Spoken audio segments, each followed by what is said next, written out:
Hi hello அஸ்ஸலாமு அலைக்கும் friends, welcome to options recipes. இன்றைக்கி நம்ம ரெசிபி சேனலில் மீன் மசாலா ரெசிபி பார்க்க போகிறோம். மீன் குழம்பே பிடிக்காதவங்களுக்கு கூட ரொம்ப பிடிக்கும் இந்த மீன் மசாலா ரெசிபி. இது வந்து ஒயிட் ரைஸ் அப்புறம் கீ ரைஸ் மாதிரி கூட செஞ்சு அது கூட நம்ம சைட் டிஷ்ஷாக சாப்பிட்லாம். ரொம்ப சூப்பராக இருக்கும். இந்த மீன் மசாலா செய்கிறதுக்கு 1 கிலோ மீன் எடுத்திருக்கேன். மஞ்சத்தூள் சேர்த்துருக்கேன். அது கூட 1 ஸ்பூன் மிளகாத்தூள் சேர்த்துருக்கேன். 1/4 ஸ்பூன் அளவுக்கு சீரகத்தூள், 1/4 ஸ்பூன் அளவுக்கு பெப்பர் பவுடர் மிளகுத்தூள், அப்புறம் இது கூட சால்ட் தேவையான அளவு சால்ட்டு சேர்த்துக்கோங்க. அப்புறமா ஒரு பாதி எலுமிச்சம்பழத்தை எடுத்து பிழிஞ்சு வச்சுக்கலாம். 1 கிலோ மீனுன்றதுனால பாதி எலுமிச்சம்பழம் ஃபுல்லாக நம்ம பிழிஞ்சு விட்டுக்கலாம். கடைசியாக இஞ்சி பூண்டு விழுது 1 ஸ்பூன் அளவுக்கு சேர்த்துக்கலாம். இஞ்சி சேர்க்காமல் வெறும் பூண்டு மட்டும் கூட சேர்த்து நம்ம வந்து பிசைஞ்சு வச்சுக்கலாம்.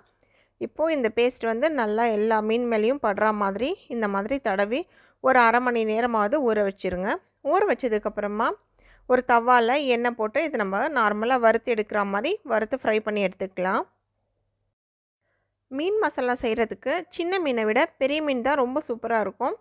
வஞ்சரம் மீன், கொடுவா மீன், வவ்வா மீன் அந்த மாதிரி நல்ல பெரிய பெரிய பீசஸ் போடுற மீனில் இந்த மீன் மசாலாவை வந்து ட்ரை பண்ணுங்கள். நார்மலாக விற்கிற அந்த காணங்கத்தை, கவலை மீன் அதில் செஞ்சிங்கன்னா டேஸ்ட்டு நல்லா இருக்காது.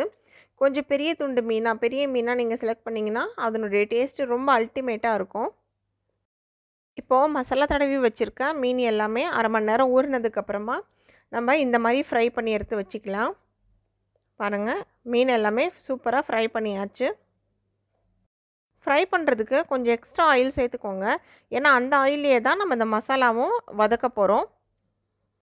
எண்ணெய் சூடானதுக்கப்புறமா 2 பட்டை, 2 கிராம்பு, 2 ஏலக்காய், 2 பச்சை மிளகா, 2 பிரியாணி இலை எல்லாத்தையும் போட்டு தாளிச்சிடலாம். இது பொரிஞ்சதுக்கப்புறமா கொஞ்சமாக கருவேப்பிலை சேர்த்துக்கிறேன். இது கூட இந்த மசாலா செய்கிறதுக்கு 3 பெரிய சைஸில் வெங்காயம் நான் எடுத்திருக்கேன். நீல வாக்கில் மெல்லிஸாக கட் பண்ணி வச்சுருக்கேன், பிரியாணிக்கு சேர்க்குற மாதிரி. உங்கள் விருப்பத்துக்கு ஏற்ற மாதிரி சின்ன சின்னதாக கூட கட் பண்ணி நீங்கள் சேர்த்துக்கலாம். வெங்காயம், தக்காளிலாம் நம்ம எந்த அளவு வதக்குறோம் அப்படின்றதுல தான் இந்த மீன் மசாலாவோட டேஸ்ட்டே இருக்குது. அதனுடைய பச்சை ஸ்மெல் கண்டிப்பாக அதில் இருக்கக்கூடாது, நல்லா வதக்கணும்.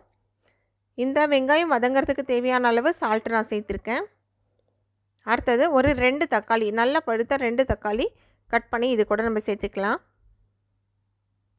வெங்காயம், தக்காளி நல்லா எண்ணெயில் வதங்கி குழஞ்சி போனதுக்கப்புறமா நம்ம இஞ்சி பூண்டு பேஸ்ட்டை சேர்த்துக்கலாம். இந்த மாதிரி ஆனதுக்கப்புறம் இஞ்சி பூண்டு பேஸ்ட்டு சேர்த்துக்கலாம். இஞ்சி 1 ஸ்பூன், பூண்டு 1 ஸ்பூன்ன்ற கணக்குக்கு நான் வந்து 2 ஸ்பூன் சேர்த்துருக்கேன். இந்த இஞ்சி பூண்டோட ஸ்மெல்லும் லைட்டாக போகணும். அந்த மாதிரி நம்ம நல்லா வதக்கிக்கலாம். வதக்கினதுக்கப்புறமா மசாலாவுக்கு தேவையான பொருட்கள்லாம் சேர்த்துக்கலாம். மஞ்சத்தூள், மிளகாத்தூள், ஆல்ரெடி 2 பச்சை மிளகா சேர்த்துருக்கு, அதனால் நான் 3/4 ஸ்பூன் சேர்த்துருக்கேன்.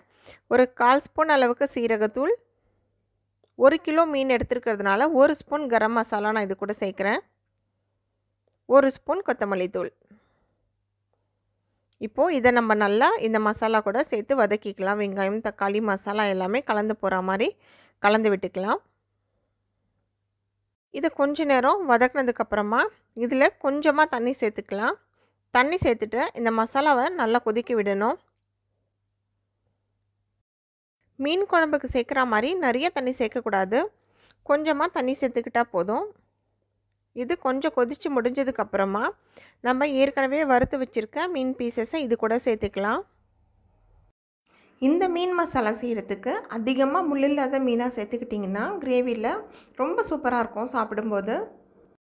வறுத்து வச்சுருக்க பீசஸ் எல்லாத்தையுமே நம்ம இதில் சேர்த்துக்கலாம் கிரேவியில். இது அப்படியே கொதிக்கிட்டோம். அதில் ஒரு 2 நிமிஷம் கழித்து இந்த மீன் பீசஸை திருப்பி விட்டுடலாம்.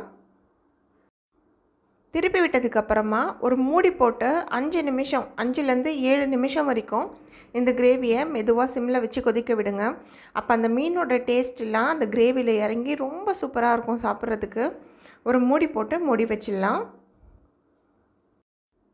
பொதுவாக நிறைய பேருக்கு புளி ஊற்றி குழம்பு வச்சா ரொம்ப பிடிக்காது. அந்த மாதிரி இருக்கவங்க இந்த மாதிரி மீன் மசாலா ட்ரை பண்ணி பாருங்கள், ரொம்பவே சூப்பராக இருக்கும். பாருங்கள், நம்ம மீன் மசாலா ரொம்ப சூப்பராக ரெடி ஆகிடுச்சு. இது வந்து தேங்காய் பால் சாதத்துக்கு, அப்புறம் புலாவ் ரைஸ்க்கு, ஒயிட் ரைஸ்க்கு கூட ரொம்ப சூப்பராக இருக்கும். குழம்பு கம்மியாக இருக்கேன்னு பார்க்காதீங்க. இது 2 வேளைக்கு நம்ம வச்சு சாப்பிட்லாம். கொஞ்சமாக சேர்த்துக்கிட்டாலே அல்டிமேட்டாக இருக்கும்.